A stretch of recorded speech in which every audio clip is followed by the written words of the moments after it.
भगवान बुद्धांचा जेव्हा महापरिनिर्वाण झाला तेव्हा भगवान बुद्धांची अस्थी भारतातल्या विविध 8 ठिकाणी पाठवण्यात इले आणि त्यापैकी नालासोपाऱ्याच्या ह्या किंवा तत्कालीन शूरपारक भूमीत या बौद्ध स्तूप असतात आणि या बौद्ध स्तूपात भगवान बुद्धांची अस्थी ठेवण्यात इली होती।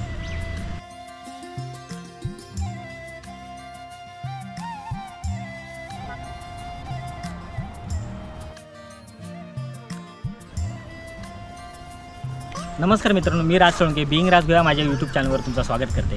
तर खूप दिवसांनी आज आपण भेटत आहोत आणि आज आपण सोपाऱ्यात येलो आणि सोपाऱ्यामध्ये भारताच्या किंवा महाराष्ट्राचा दैदिप्यमान इतिहास सांगणारो किंवा 2500 वर्षापूर्वीचा दैदिप्यमान इतिहास सांगणारो एक बौद्ध स्तूप आपल्याकडे इकडे उपलब्ध असा आणि त्या बौद्ध स्तूपाक आज आपण भेट देणार असा।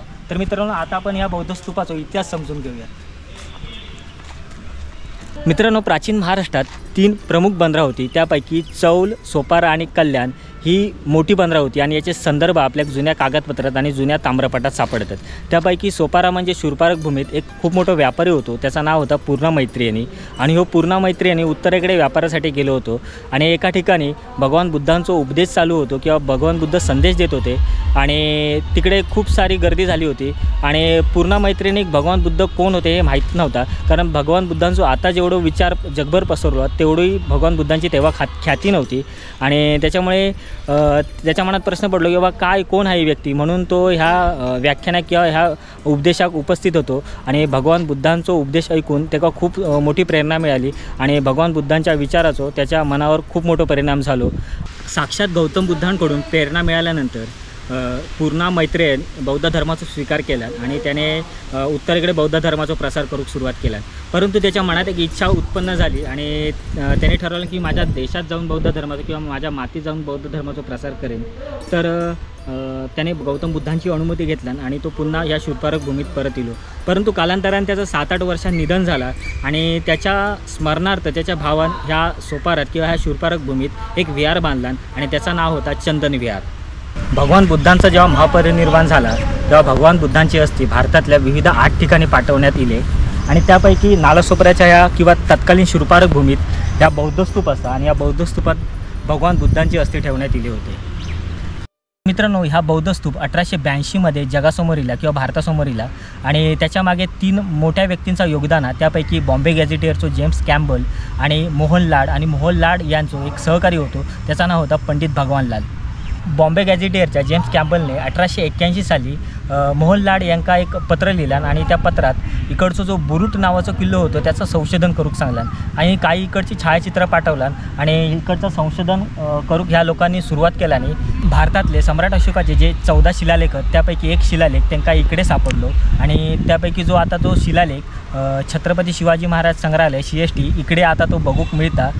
तर मित्रांनो, काही गोष्टी मी खास नमूद करून किंवा खास लिहून आणलं आहे, त्यापैकी ह्या स्तूपाचं आत्ता परिघ हा 82 मीटर आणि जेव्हा ह्या स्तूपाचं उत्खनन झाला तेव्हा ह्या स्तूपाखाली एक दगडाची पेटी मिळाली जी मगाशी तुमका मी दाखवलं आहे आणि त्या दगडाच्या पेटीत तांब्याचा एक करंडक होतो आणि त्याच्यात गौतम बुद्धाचे 8 मूर्त्या होते आणि जवळजवळ ह्या उत्खननात किंवा त्या दगडाच्या पेटीत 300 सोन्याची पानं होती जी तेव्हा उत्खननात सापडली आणि मधोमध एक चांदीचा करंडक होतो आणि त्यामध्ये सुद्धा एक सोन्याचा फूल सापडला होता।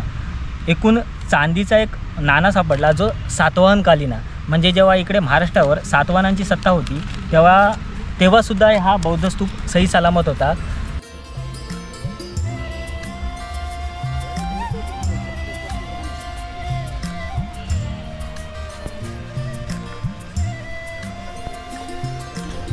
आता या स्तूपाक जवळजवळ 2500 वर्ष पूर्ण झाली आहेत आणि आता ह्या भारत सरकारचा संरक्षित स्मारक आणि मी एक 1.5-2 वर्षापूर्वी इकडे इलं होतं आहे आणि तेव्हा मी काय ब्लॉगिंग वगैरे करत नव्हतं, परंतु याची ह्या स्तूपाची डागडुजी चालू होती। हे आर्किओलॉजी सर्वे ऑफ इंडियाचे बांधकाम आहे आणि त्याच्यानंतर हे जे विटा आहेत हे जुने विटा आहेत। ह्या विटेचो आणि ह्या विटेमध्ये खूप फरक आहे आणि म्हणूनच ह्या 2500 वर्षानंतर सुद्धा आपल्याला ह्या बघूक मिळता किंवा ह्या जो वैभव हा प्राचीन भारताचा किंवा प्राचीन महाराष्ट्राचा आजही सही सलामत असा।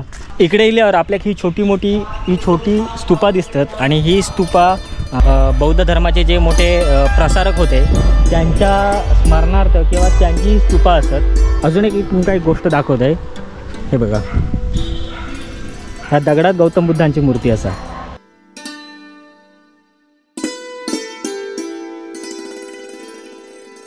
6 मे 1955 रोजी एका युगपुरुषाने ह्या बौद्ध स्तूपाक भेट दिला आणि इथल्या 9 कोटी अस्पृश्य समाजाचा नशीबच बदलवून टाकला. नालासोपारा वेस्टवरून वाघोली रोडला एक चैत्य कमानिया आणि तिकडेच ह्या बौद्ध स्तूप असा. तर मित्रांनो, ह्या होता आपल्या सोपाऱ्याचा बौद्ध स्तूप आणि ह्या बौद्ध स्तूपाक आपल्या भारतवासियांनी नक्कीच भेट देऊ हवी, कारण जवळजवळ 2500 वर्षापूर्वीचा इतिहास सांगणारी ही वस्तू आज उपलब्ध असा. तर मित्रांनो, आता ही व्हिडिओ मी इकडेच संपवतो आहे आणि एक महत्त्वाची गोष्ट मी तुमका सांगतो आहे. तर ह्या व्हिडिओत माका सहकार्य लागला आमच्या रजनीशचा आणि रजनीशने मागं खूप सहाय्य केलात, कारण सकाळी ते एक फोन केला आहे, ते बोललं भाई असं आपल्या असा ठिकाणी जाऊचा. तर त्यांनी काय रे काहीच नाटकं नाही, डायरेक्ट सालान चल जाऊया, गाडी काढ मी येते. माका तो पिकअप करून माझ्या बिल्डिंग खाली गेलो आणि लगेच तो तयार झालो आणि पूर्ण आता ह्या व्हिडिओची कॅमेऱ्याची कमान त्यांनी पूर्णपणे त्याने सांभाळला आणि तो स्वतः फोटोग्राफी करता, स्वतः शिकता फोटोग्राफी. तर कसा वाटला तुका इकडे येऊन? खूप मस्त वाटलं. मी पण एवढा विरारला राहून पहिल्यांदा येतो इकडे. आता खूप तू बोललात म्हणून म्हटलं जाऊया तिकडे म्हटलं, म्हणून तर मित्र खूप आनंद झाला इकडे येऊन. तर खरंच मित्रांनो, ही वस्तू जागाच बघण्यासारखी आहे आणि भरपूर लोकांना माहीत नाही आहे. म्हणजे मी आता 2-3 वर्षापूर्वी इकडे येईल आहे आणि त्याच्यानंतर माझा एक भाऊ होतो, तो पण माका बोललो की इकडे जाऊन तू एकदा एक ब्लॉग बनव.